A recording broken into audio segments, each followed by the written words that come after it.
الحمد لله رب العالمين والعاقبة للمتقين والصلاة والسلام على سيد الرسل وخاتم النبيين وآلہ وأصحابہ اجمعین اما بعد۔ نبی کریم صلی اللہ علیہ وآلہ وسلم کی تربیت سے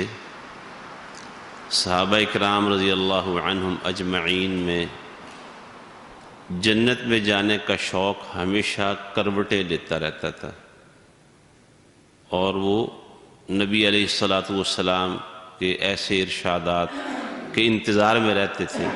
کہ آپ بتائیں کہ کن کاموں کے ذریعے ہم جنت میں جا سکتے ہیں، بلکہ خود بھی سوال کرتے تھے نبی کریم صلی اللہ علیہ وسلم سے۔ اس کے لیے بہت ساری احادیث ہیں کہ نبی علیہ الصلاۃ والسلام سے وہ سوال کرتے جنت میں جانے کے لیے کیا عمل کرنا چاہیے اور اس کے لیے کس محنت کی ضرورت ہے۔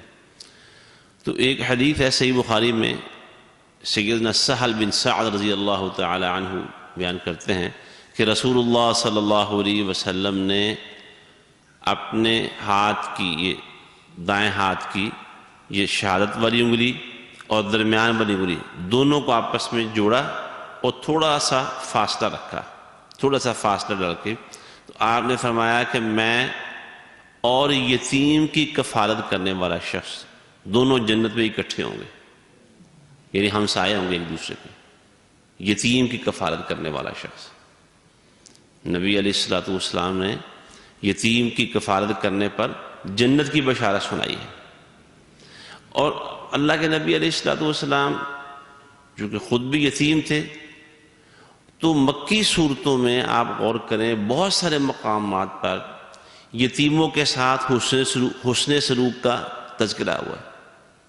ارأیت الذی یکذب بالدین فذلک الذی یدع الیتیم، جو لوگ یتیموں سے برا سلوک کرتے تھے، ان کو دھکے دیتے تھے، قرآن نے ان کی مذمت بیان کی ہے۔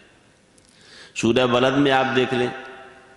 فَلَقْتَحَمَ الْعَقَبَةَ وَمَا أَدْرَاكَ مَا الْعَقَبَةُ فَكُّ رَقَبَةٍ أَوْ إِطْعَامٌ فِي يَوْمٍ ذِي مَسْغَبَةٍ يَتِيمًا ذَا مَقْرَبَةٍ، قرابت دار یتیموں کو کھانا کھلانا۔ تو یتیموں کی دلجوئی، یتیموں کی ہمدردی، یتیموں کی خیر خواہی، حتیٰ کہ ان کی کفالت کرنے سے، اپنی کفالت میں لے لینا۔ یتیم بچے ہیں، بھائی کی اولاد ہو سکتی ہے، بہن کی اولاد ہو سکتی ہے، اسی طرح کوئی محلے میں ایسا ہو سکتے ہیں، یتیموں کی کفالت کرنا، جن کا باپ کا سایہ ان کے سر سے اٹھ جائے، انہیں اپنی کفالت میں لے لینا، ان کی ہمدردی اور خیر خواہی کرنا، یہ اللہ رب العزت کو بہت زیادہ پسند ہے۔ سورہ نساء 4 سپارے میں اس کے پہلے رکوع کا مطالعہ کریں، اس میں اللہ تعالیٰ نے یتیموں کی کفالت کے حوالے سے باقاعدہ احکام بیان کیے ہیں بڑی تفصیل کے ساتھ۔ اسی طرح سورہ البقرہ کے اندر بھی ذکر ہوا،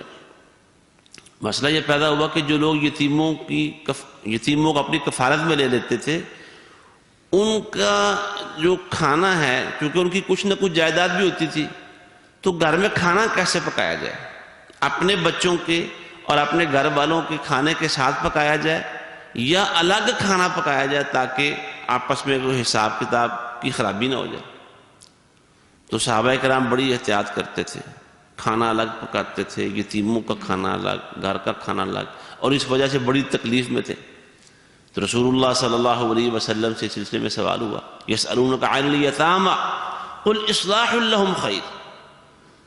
یتیموں کے بارے میں سوال ہوا، جب کیا کریں؟ اللہ رب العزت نے فرمایا کہ اصل مقصد تو ان کی اصلاح کرنا ہے، ان کی ہمدردی اور خیر خواہی ہی پیش نظر ہونی چاہیے، یہی سب سے بڑا مقام ہے۔ وَإِن تُخَالِطُوهُمْ فَإِخْوَانُكُمْ، اگر تم ان کی ضروریات اور کھانے دانے کا انتظام گھر کے عام انتظام کے ساتھ ملا کر لو گے تو کوئی حرج نہیں، تمہارے بھائی ہیں، تمہارے ساتھی ہیں۔ وَاللَّهُ يَعْلَمُ الْمُفْسِدَ مِنَ الْمُصْلِحِ، کون ہے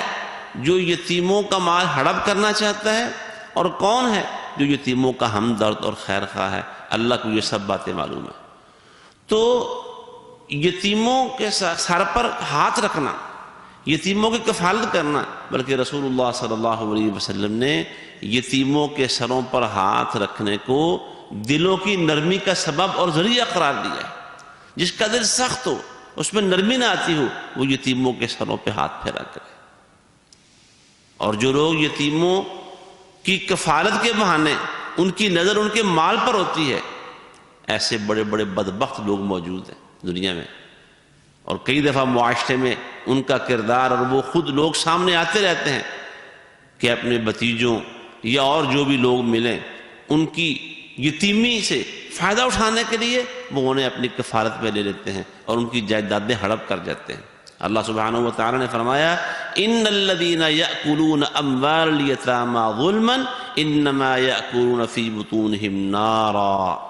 جو لوگ یتیموں کا مال ہڑپ کر جاتے ہیں حقیقت میں وہ اپنے پیٹوں میں جہنم کی آگ بھر رہے ہیں، اور جب قیامت کا دن ہوگا تو بڑھتی ہوئی دہکتی ہوئی آگ کے اندر وہ جلتے رہیں گے، سڑتے رہیں گے۔ تو بات ہو رہی تھی جنت میں جانے کا ایک بڑا آسان نسخہ رسول اللہ صلی اللہ علیہ وسلم نے، آسان سے مراد کہ جنت تو بہت بڑا مقام ہے،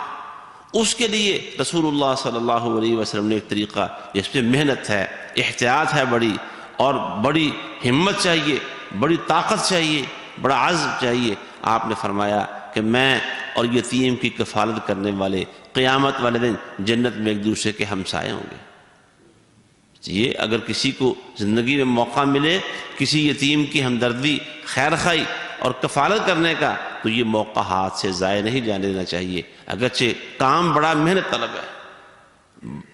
بڑا حساس نوعیت کا کام ہے، تو جس کو اللہ توفیق دے دے وہ ایسا کر سکتا ہے۔ اللہ سبحانہ و تعالی ہمارے دلوں میں بھی جنت کی شدید خواہش پیدا فرمائے، یتیموں سے ہمدردی، خیر خواہی کرنے والا بنائے، یتیموں کی دلجوئی اور ان کے ساتھ خیر خواہی کرنے والا بنائے۔ اقول قولی ھذا واستغفر اللہ لی ولکم ولسائر المسلمین وآخر دعوانا ان الحمد للہ رب العالمین۔